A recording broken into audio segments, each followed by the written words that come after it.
Menuntut ilmu ada 3 model. Yang pertama menuntut ilmu karena Allah, itu yang selamat. Yang kedua adalah setengah-setengah, gak jelas. Ini berbahaya. Jangan-jangan dalam perjalanan nggak kembali ke jalan Allah, lolos. Yang ketiga adalah mencari ilmu agama hanya untuk kepentingan dunia, dan itu yang sengsara. Ini halus sekali. Seorang anak kiai dipondokkan itu, apakah benar dia itu memondok karena Allah? Ini sebuah contoh saja. Anaknya seorang ustadz besar, anaknya seorang kiai, ternyata masuk pondok pesantren, belajar ilmu, menghafal Al-Quran dan seterusnya. Apakah jaminan niatnya benar? Kalau tidak dijaga bisa kebab, salah niatnya. Niatnya mungkin begini.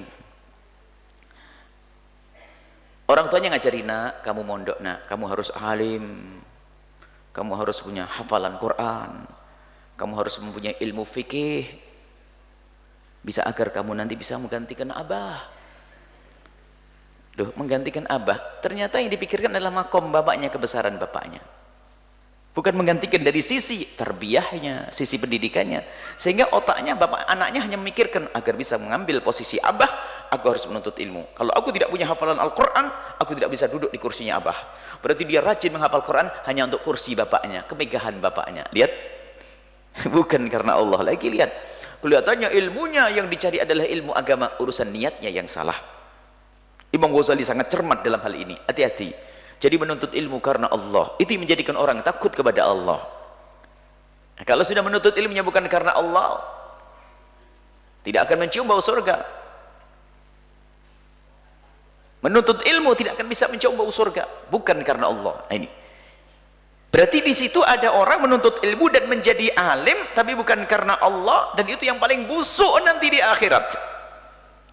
Ingat, ini adalah nasihat untuk diri sendiri, bukan untuk menilai orang lain, khususnya para penuntut ilmu. Nanti di akhirat itu ada orang ternyata dikerumunin oleh ahli neraka, dan ahli neraka sendiri mereka tahu kalau diri mereka juga busuk, tapi di situ ada orang yang lebih busuk lagi, ususnya keluar lalu dia muter-muter begitu, lalu disaksikan, siapa engkau, busuk sekali kau. Orang yang muter-muter dengan perut yang keluar berkata, aku adalah seorang alim, ustadz besar, tapi tidak mengamalkan ilmuku. Jadi ustadz paling busuk nanti di neraka. Ilmunya untuk mencari dunia, ilmunya untuk mencari pangkat di dunia, bukan untuk mencari akhirat, bukan untuk mencari Allah subhanahu wa ta'ala. Dan mungkin sekali kita terjerumus dalam hal ini kalau kita tidak waspada, maka harus disampaikan. Semoga Allah menjaga kita semuanya.